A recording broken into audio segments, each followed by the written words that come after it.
Okay. So, do you want to start with the first question? Sure. Our first question for you is, could you give us an overall description of your job and how you started and everything? Yeah, my company, what I do is basically what I call inbound marketing. I use the term social media marketing just because that's the one that's most common to people, but I deal with blogging, I deal with search engine optimization on a smaller level. But really what I try to do is Inkling Media, we try to come alongside organizations and companies and individuals, anybody who wants to use social media as a way of building communities around their business or product and getting a conversation going and marketing and doing all the different things that we normally do out there, but doing it online since that's where we reside. I've been in media for 30 years now, since I was in college. I started in radio and spent most of my career in radio. And along the way, I started adding more and more marketing types of duties. And when this whole internet thing came around, I mean, I'm 48 years old, so unlike you guys, it was something that was new to me that I had to sort of learn. I didn't grow up with it. And I've been involved, in it pretty much from the beginning, and even involved in some early, what you would call social networks. So it comes very naturally to me, and it's just a situation where I kind of fell into doing it as a business. In fact, I know that I think it was last week you interviewed Lori Lenz, and Lori and I met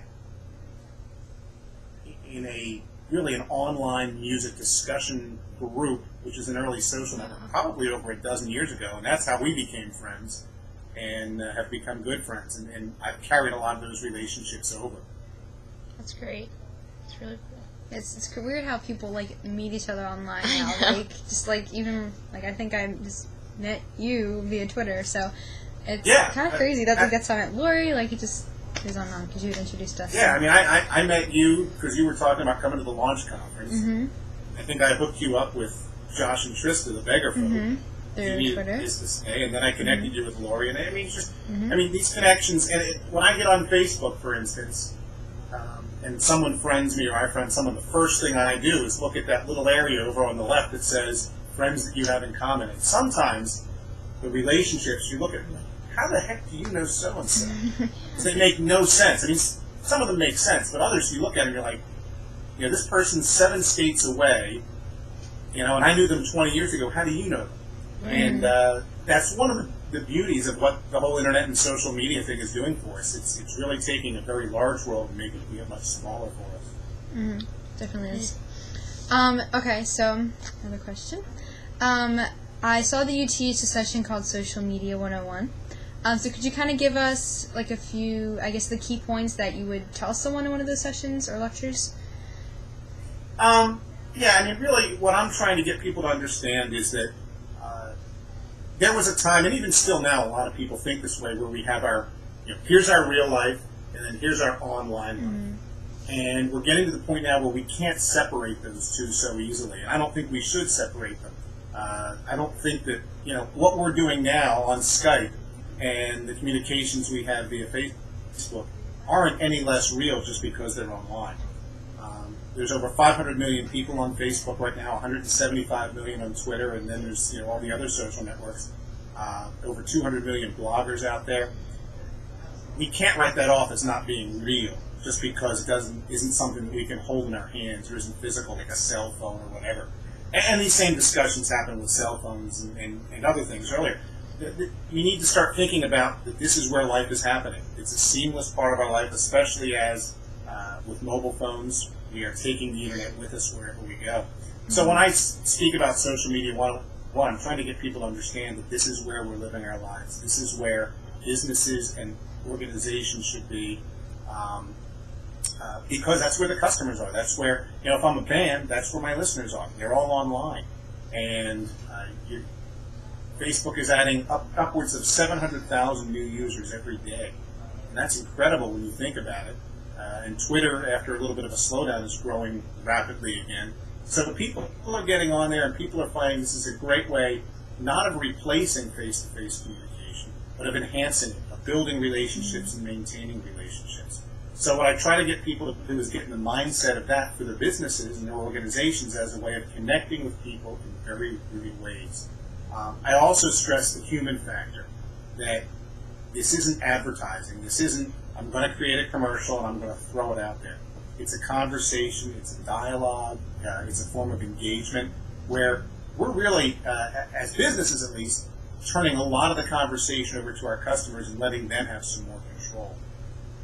So, again, it's not a matter of controlling the message and saying this is what we want to say and you're going to listen to it and you're going to buy our products. It's working with the customers, and it's a much more natural, relational type of approach to business. And I think in many ways this is changing the way we do business for the better.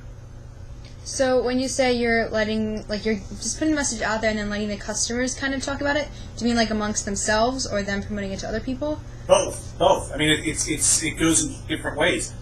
If I have a Facebook page for a business, I should be having conversations with the people who are my customers, providing great customer service in a rapid, near real-time way that doesn't involve picking up the phone, pressing 1 for English, 2 for Spanish, then 1 for this, 2 for this, 3 for this. It's a very human type of approach when they know there's someone real on the other end. And then they can talk amongst themselves, and then, everything on the internet, we talk about objects on the internet. Everything you post on the internet is an object that is shareable. If I put a blog post out there and somebody likes it on Facebook, they can share it. They can share it on Twitter via retweeting it. They can send it out. And that's how viral videos and viral content eventually can happen. And that's, obviously that's everybody's goal, is if you have to put something out there that goes and goes and goes. That's really what you want. Awesome. So, I mean, I feel like you kind of already answered this question, but... It leads us into this sort of the next question. So, the majority of the people we've talked to so far throughout this project have really stressed, like, as far as coming from a musician standpoint, because it seems to be who's kind of watching these videos, that just building relationships is the number one thing. Like, just, it's who you... I mean, it's not the number one thing, but it's who you know. Just if you can, like, create a relationship and just maintain it. So... how would that work as far as musician standpoint, whether it's talking to fans or someone in the industry by using social media? Like, what would you suggest that they do?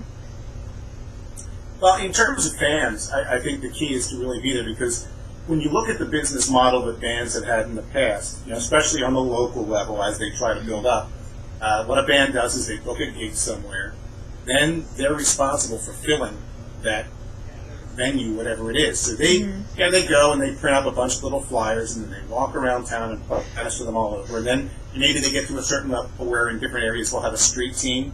And really, you can accomplish so much of that online in a much easier way, where you don't have to walk the streets everywhere. You don't have to spend money printing up flyers and doing all those sorts of things. You can get your fans to talk about you. And music is perfect for this. Any business does this, but the whole concept of word of mouth. Any business will tell you that the number one reason people come through the doors is because of referrals and word of mouth. Someone saying, I had a great experience at the restaurant, it's great food, eat there. That's how we find out about our music the same way. We rarely just stumble upon music or just go out and buy something sight unseen or not having heard it. What we do is someone says, hey, I listen to such and such a band and they're really good, check them out.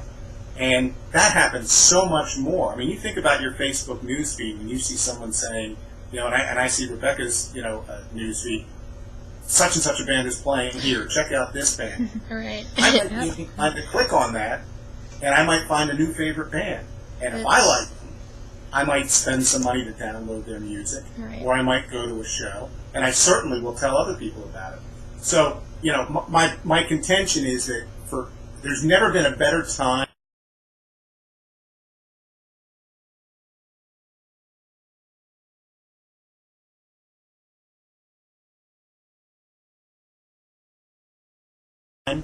to be an indie band right now. The barriers to success, however you define success, are in many ways much less than they used to be, because the expense in recording an album is far less than it used to be. You don't need a big expensive studio. I have friends who have recorded really nice albums in their own homes on their computers. You don't have to have the big budgets. You don't have to have a record label behind you. You can record it, you can distribute it digitally, which is, you don't have to worry about, like, gee, who's going to print and press these CDs for me and then get it into the retailers.